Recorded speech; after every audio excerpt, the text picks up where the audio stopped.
एक दिन मैं साइकेट्रिस्ट के पास बैठा हुआ था। बेगम के कहने पर कई दिन से टाइम लिया हुआ था, इसलिए उन्हें मिलने चला आया।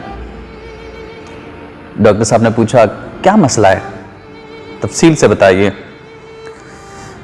मैंने आंखें बंद की और माजी में सफर करने लगा। डॉक्टर साहब, सब ठीक था। मैं अपने ऑफिस में मसरूफ रहता था और नौशीन मेरी वाइफ यूनिवर्सिटी लेक्चरार थी। बच्चे स्कूल कॉलेज से आकर एकेडमी चले जाते थे और पीछे घर में सिर्फ माँ थी और काम करने वाली नौकरानी। अम्मा काफी देर बीमार रहने लगी थी। अक्सर ऐसा होता था कि माँ की रात को तबीयत खराब हो जाती थी और हम उन्हें लेकर हॉस्पिटल चले जाते थे। 4-5 घंटे की ट्रीटमेंट के बाद हमें फारिग कर दिया जाता था। जब ये अक्सर होने लगा तो मेरी और नौशीन की वर्किंग रूटीन खराब हो गई थी। रातों को देर से जागने की वजह से हम दोनों मुतासिर हो रहे थे। उन्हीं दिनों एक दिन नौशीन ने मुझसे कहा कि सुनिए, अम्मा की वजह से हम दोनों को काफी डिस्टरबेंस हो रही है, क्यों ना हम उन्हें ओल्ड एज होम छोड़कर आए। ये सुनना था कि मेरे तन बदन में आग लग गई और गुर्राते हुए उससे कहा कि तुमने ये सोचा भी कैसे? जानती भी हो कि अब्बू की डेथ के बाद अम्मा ने मुझे कैसे पाल पोस कर बड़ा किया। वाइफ ने कहा कि आप भी जज्बाती हो जाते हैं। मैं तो सिर्फ ये कह रही थी कि शहर में बहुत सारे ओल्ड एज होम हैं, हम किसी अच्छे से प्राइवेट ओल्ड एज होम का इंतखाब करके, जहां मेडिकल की सहूलतें भी हों, ताकि खुदा न खासा रात को हम तो यहां होते हैं, अगर दिन में अम्मा की तबीयत बिगड़ गई तो क्या करेगी। आप एक दफा मिसेस अब्बासी के ओल्ड एज होम प्रोजेक्ट जो उन्होंने शुरू किया है वो देख तो आए। अच्छा, फिलहाल अपनी बकवास बंद करो, मुझे पढ़ने दो। मैंने ऐनक सीधी की और फिर किताब पढ़ने में मसरूफ हो गया, लेकिन मेरा दिमाग बार बार मिसेस अब्बासी के ओल्ड एज होम की तरफ जा रहा था। अगले दिन इतवार था। सुबह ही सुबह मैं गाड़ी लेकर शहर के उस पोश इलाके की तरफ बढ़ गया जहां वो ओल्ड एज होम था। गाड़ी पार्क करके उस शानदार बंगले की तरफ बढ़ा जहां मेरा इस्तेकबाल पौधों को पानी देते हुए मिसेस अब्बासी ने खुद किया। उस दिन मैंने वो सारी इमारत घूम कर देखी जहां मेरे जहन के मुताबिक वाकई बूढ़े लोगों के लिए जन्नत तामीर की गई थी। साफ सुथरा माहौल, बड़ा सा सब्ज लॉन, पुरकशिश डिस्पेंसरी जहां हर वक्त एक डॉक्टर तैनात रहता था। ओल्ड एज होम की वो 2 एम्बुलेंसेस के अलावा वहां जिंदगी की हर सहूलत फराम की गई थी। मिसेस अब्बासी से जब फीस पूछी तो हैरान रह गया, लेकिन जाहिर सी बात है माँ के आराम के लिए मुझे वो सब कुछ मुनासिब लगा। अब सिर्फ माँ से पूछना बाकी रह गया था। रात को माँ के कमरे में दाखिल हुआ तो देखा वो बड़े बड़े लफ्जों वाला कुरान पढ़ रही थी। मैं कमरे में दाखिल हुआ तो उन्होंने सर उठाकर ऊपर देखा और मुस्कुरा गई। मैं चुपचाप पहलू में जाकर बैठ गया। माँ का हाल अहवाल पूछा और फिर चुप। समझ ही नहीं आ रहा था बात कहां से शुरू करूं। खैर, ये मुश्किल भी अम्मा ने खुद ही आसान कर दी। पूछा कि क्यों परेशान हो, क्या हुआ है? बस आपकी वजह से परेशान रहता हूं। कैसी तबीयत है आपकी? माँ ने कहा, मैं तो ठीक हूं, बस ये ब्लड प्रेशर कम वक्त ऊपर नीचे होता रहता है। मैंने हिम्मत करके कहा कि माँ, आपसे एक मशवरा करना था। उन्होंने कहा कि बोलो। मैंने कहा कि माँ, एक जगह देखकर आया हूं। हकलाते हुए बोलना शुरू किया। वो आपकी रिहाइश के लिए बहुत मुनासिब है। वहां मुझे ये परेशानी नहीं होगी कि आप घर में अकेली हैं या आपकी तबीयत ठीक ठाक तो है ना। वहां डॉक्टर 24 घंटे मौजूद रहता है। माहौल भी साफ सुथरा है।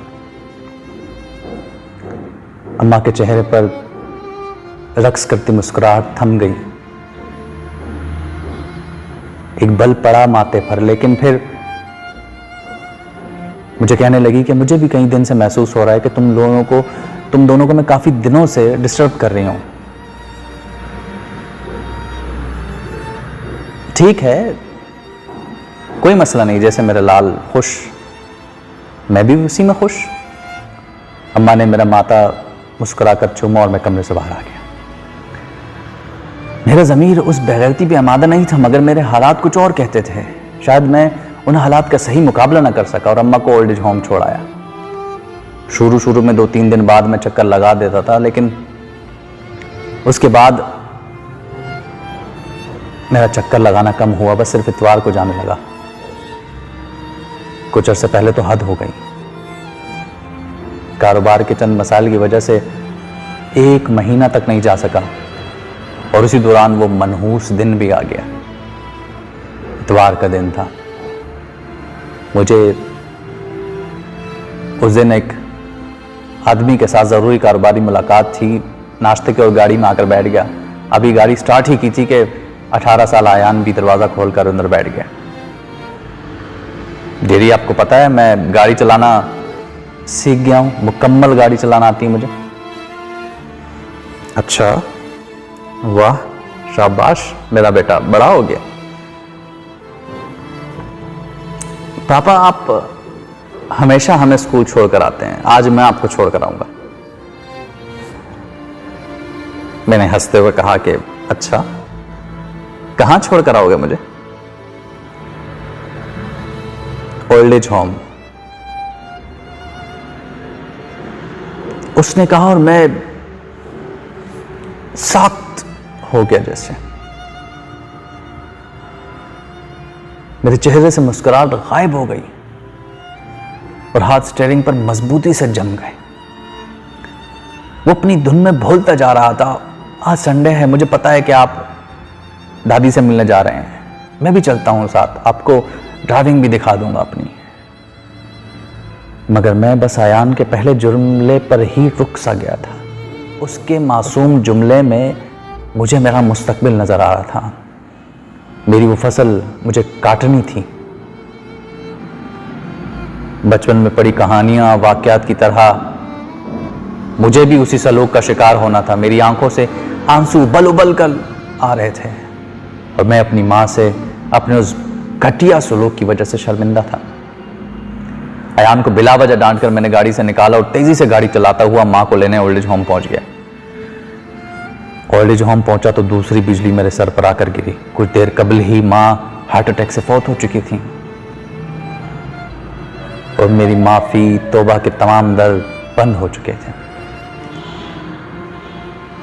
डॉक्टर साहब, तब से ही मैं इंतहाई चिड़चिड़ा होने लगा हूं। कारोबार में न दिल लगता है, बिला वजह बच्चों को, मुलाजमों को डांटता रहता हूं।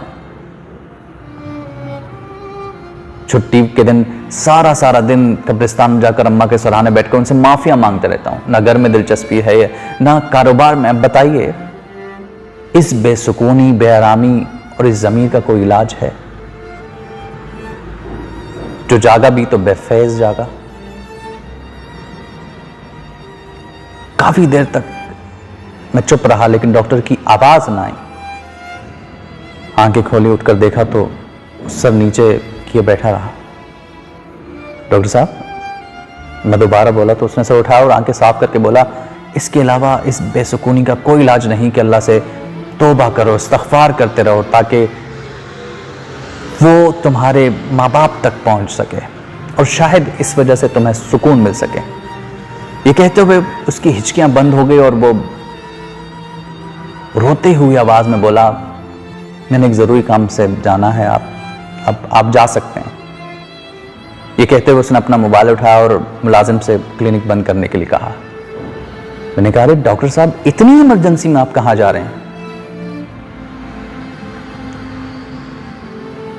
मैंने पूछा तो उसने मुड़कर जवाब दिया, ओल्ड एज होम जा रहा हूं बाबा को लेने के लिए।